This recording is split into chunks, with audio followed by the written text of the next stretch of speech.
So, in what ways do you think that the DPSCD should make school curricula more diverse and representative of the student body that is within the PSCD? The DPSCD needs to be representative of not only the learning level of the students that are embraced in DPSDC in terms of the population, but also the makeup of the population in terms of what their desires are, the mixture and percentage of their desires. So whether there is a college prep tentacle, and there's one for industry, and there's one for entrepreneurship, whatever the other variety of things that we should be supported as options, that we should assess the ongoingly assess the population to ensure that we are providing programmatic decisions that are in line with the desires as well as the overall thrust and movement of where students want to go.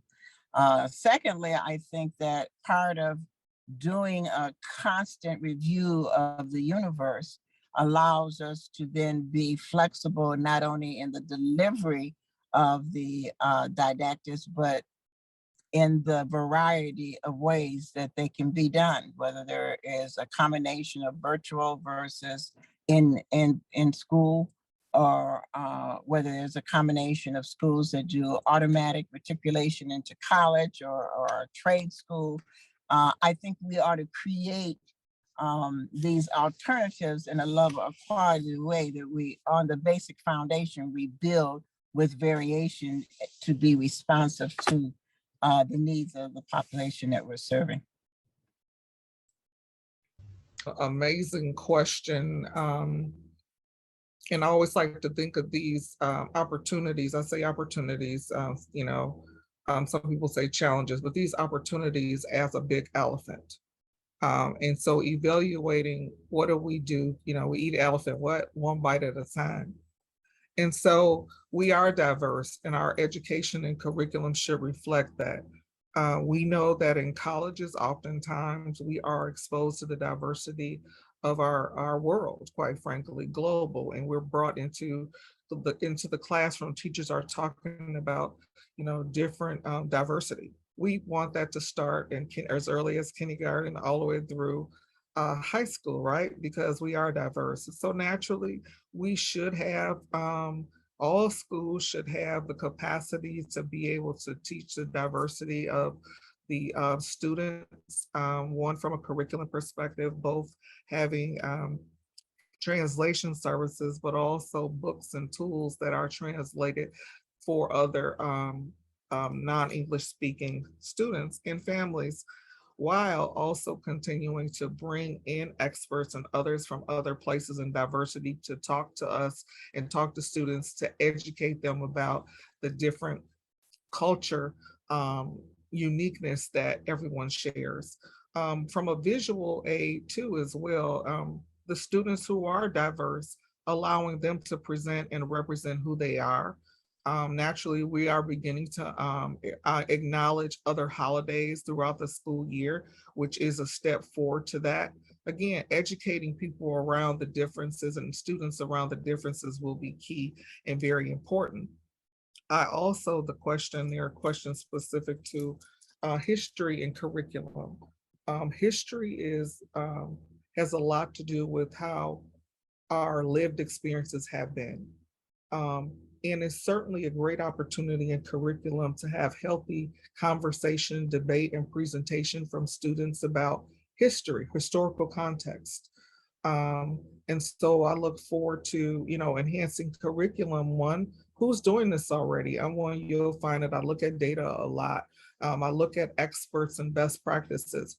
Who has curriculum that is as diverse and representative of our district that we could potentially implement all of it or parts of it that makes sense for who we are? But who makes that decision ultimately? Again, I think it's important that administrators, students, parents, and caregivers come around together and evaluate this particular diverse curriculum and build what makes sense for Detroit students. Thank you. Dr. Vitti came aboard, which has only been now about 5 years now. Curriculum went through a major overhaul. and it continues to be modified, updated.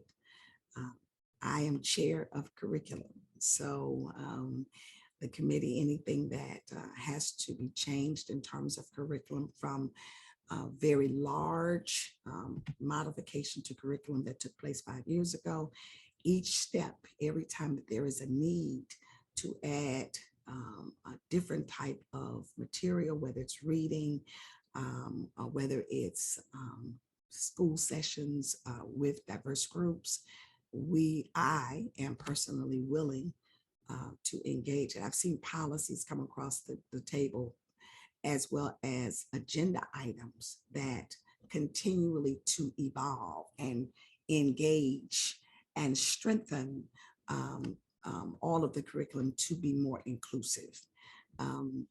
We just recently voted on new curriculum for African Americans because that has been a huge issue, as you know. And so we are watching a curriculum continue to be fluid. And I think that that's the thing that, you know, when you are on the board, policies are all modified all the time. Budgets are modified all the time. Nothing is in concrete. And so I'm very happy with the progress we're making. And I'm never going to say that it's enough, but I'm happy to see us push the envelope to be more inclusive with our curriculum and our support curriculum.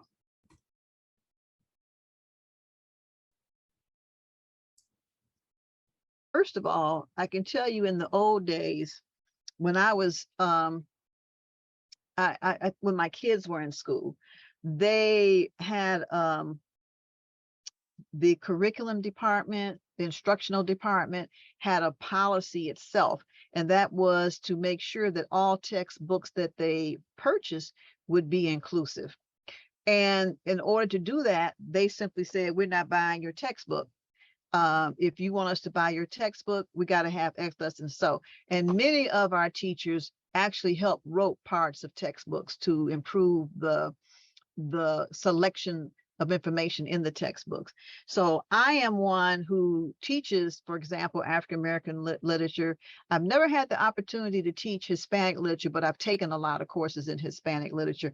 But you don't really see these two types of literature, as well as Native American literature. You don't see that very often. And so it's important that people know that there are other types of literatures that are critical to the development, or were critical to the development of the literary canon itself. And also that we have major people, major writers, for example, who change the way writers write today. So if you want to have a much more inclusive curriculum, we have to start it where it begins. Let me give you one example. One of my buddies and I were talking yesterday, and he said his grandson who's in DPS has a history class, world history class, but where are they starting? They're starting in Europe. That's crazy. History didn't start in Europe. History started in Africa. And so if you're only going to do Europe, you're not going to do Africa, you're not going to do the Asian countries, which makes no sense, particularly since the Greeks got much of what they got from Africa. And you wouldn't know that if you haven't had an African-American history course or history course on the African diaspora. You wouldn't know that.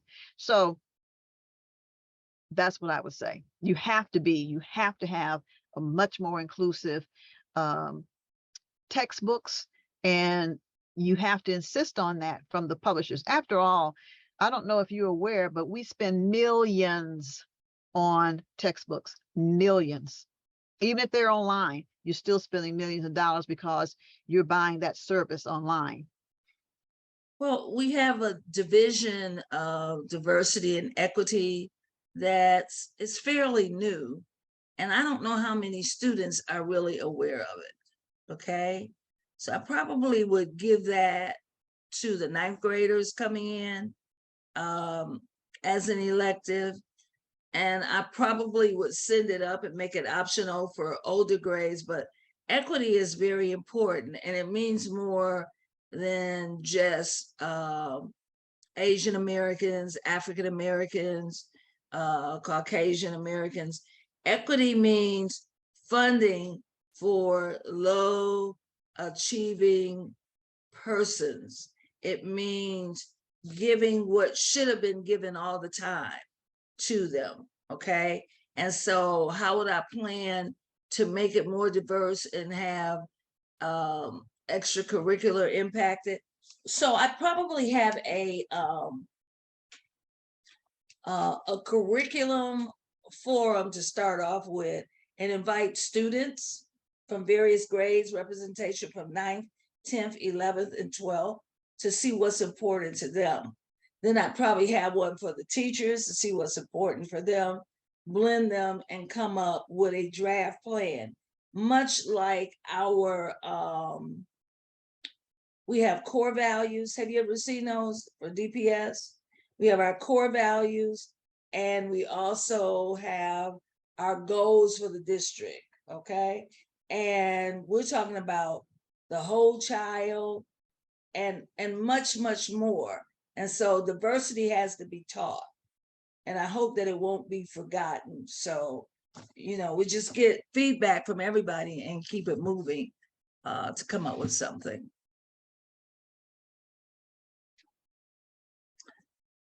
I'll end there. How much time do I have? Because I could go more in depth, but I don't want to be too long-winded.